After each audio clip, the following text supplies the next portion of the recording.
Good morning from a beautiful summer morning here in Vancouver. Today, I'm just taking a short day trip to Nanaimo with a friend to show off BC Ferries to them.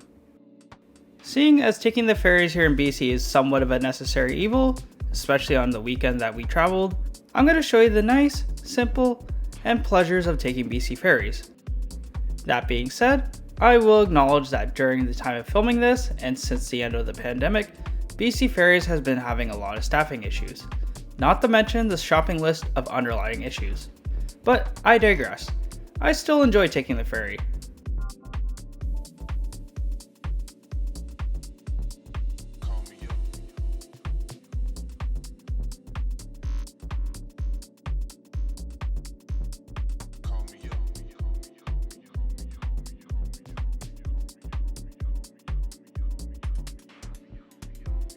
The trip today starts in Horseshoe Bay. Before checking out the town, let's purchase our tickets. If you're walking on, you can either buy tickets from the booth or vending machines. Fares are a fixed price, and you can purchase tickets up to 15 minutes before departure time. That being said, on busier weekends, it's recommended you show up earlier. You can drive on and catch the next available sailing, but nowadays sailings get full very quick, especially in the summertime. It's recommended you reserve online ahead of time. Now that we have our tickets, let's check out Horseshoe Bay. This is a small town just towards the back of West Vancouver. It's so quaint and quiet, and I absolutely love it here. I used to come to Horseshoe Bay a lot when I was younger, but since a lot has changed over the years, my dad grew up here, and my great-grandmother lived here for quite some time. There's no security for the ferries, and you can show up to the vessel super last minute. So now is the time to relax, have a coffee, and take in all the beautiful views.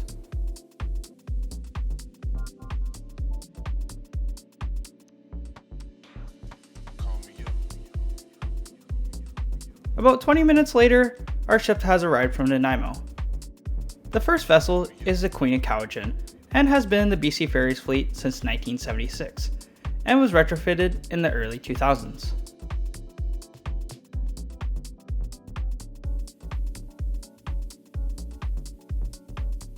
The sailing is scheduled to leave in 30 minutes. Time to make our way over to the terminal.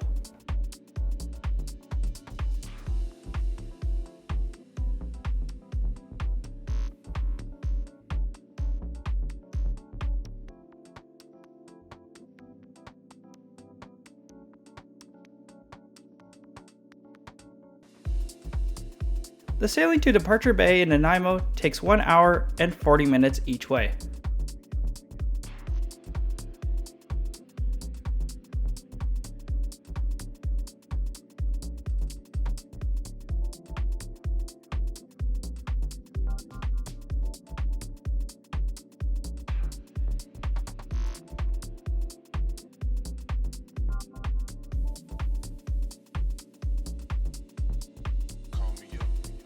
Every berth has a small waiting lounge with basic amenities if you don't want to wait in the town or if the weather is inclement.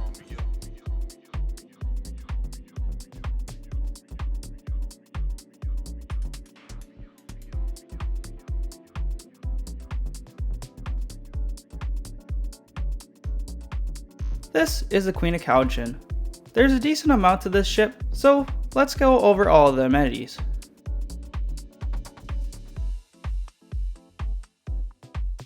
There's lots of seating available, and even office cubbies with power. All the seats tend to fill up during busy sailings. That being said, there is no Wi-Fi on BC Ferries, but there tends to be a cell phone signal during the sailings.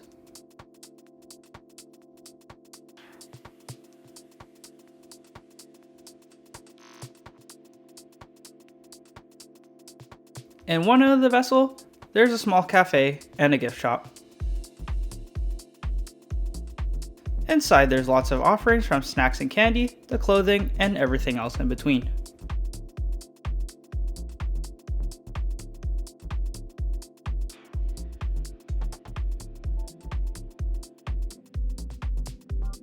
The top sun deck is definitely the place to be on such a beautiful day.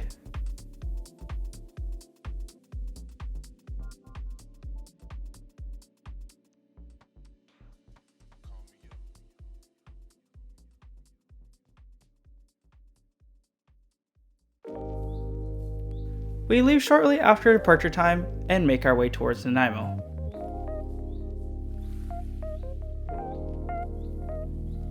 Horseshoe Bay is on the bottom of Howe Sound, where it meets the Salish Sea.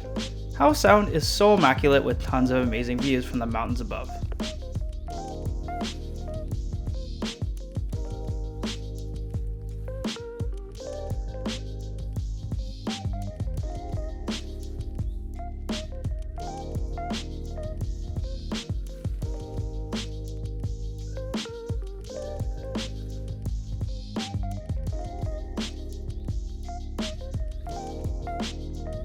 Right across from Horseshoe Bay is Bowen Island, a great vacation spot and where a lot of commuters to Vancouver reside.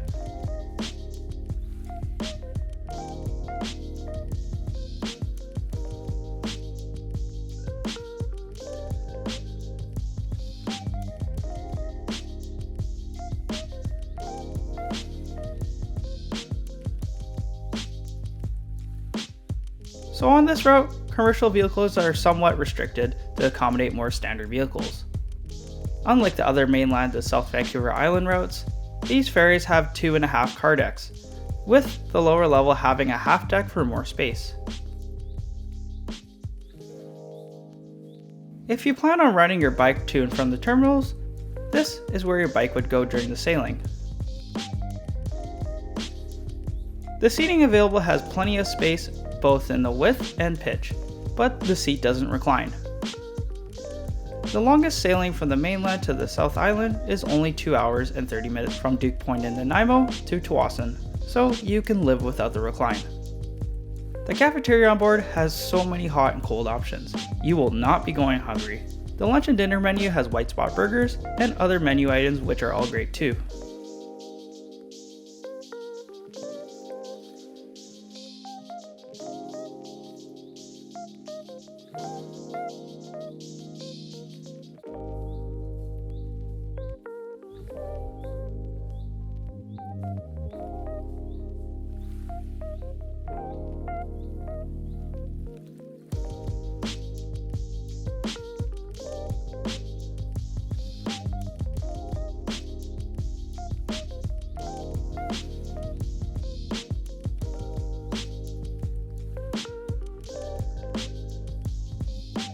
For breakfast, I opted for the huevos rancheros, while my friend got the eggs benny. I will admit this sailing to Nanaimo is not as scenic as the Victoria sailing, but there's something about being on the open water on such a nice day that's so relaxing.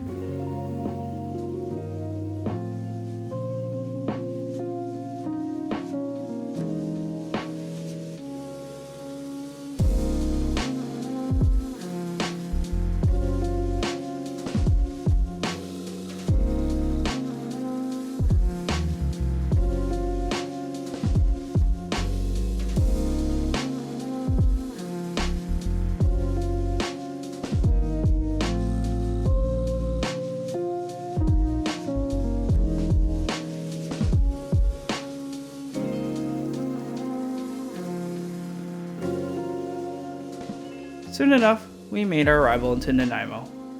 In summary, I do enjoy taking BC Ferries, as the sailings and onboard experience can be pleasant and relaxing. But I will acknowledge that some people don't look at it this way. For residents of Vancouver Island or people that commute, transport, or whatever it might be, BC Ferries is seen as a necessary evil. This is the only realistic way of transporting a personal motor vehicle between the mainland and Vancouver Island. Since the end of the pandemic, BC Ferries has been struggling with staffing, maintenance, and the aging fleet. I really wish there was a clear answer or one quick fix to all of this, but there truly isn't one concise solution, as this is an extremely in-depth topic for another time. I just really hope BC Ferries and the provincial government find future solutions for all these issues. Despite all that, I will personally enjoy my time sailing with BC Ferries. We just came here for a little day trip, but in all honesty, we were just in it for the sailing. Unlike Victoria, where there's a lot to do and see within the city center, Nanaimo tends to lack a lot of those features. All we did was get a Nanaimo bar, then did some sightseeing in the harbor, and then walked back to Departure Bay. We honestly didn't really know what to do there. other than just get a Nanaimo bar. We had so much extra time to kill that walking back didn't seem like a terrible option. This was my first time ever sailing out of Departure Bay. I'm surprised on how much nicer it is compared to Duke Point. Not to mention all the food and amenities that were available as well. You can also check baggage on BC Ferries, but if it's too heavy, you have to bring it on board with you.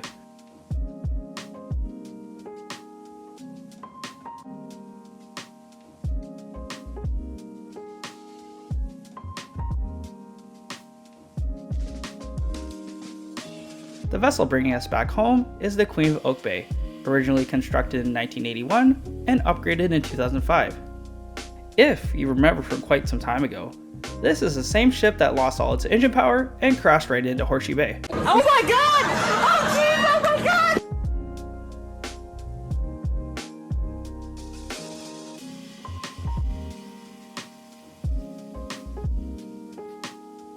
After it arrived, it didn't take too much longer before the vessel started boarding.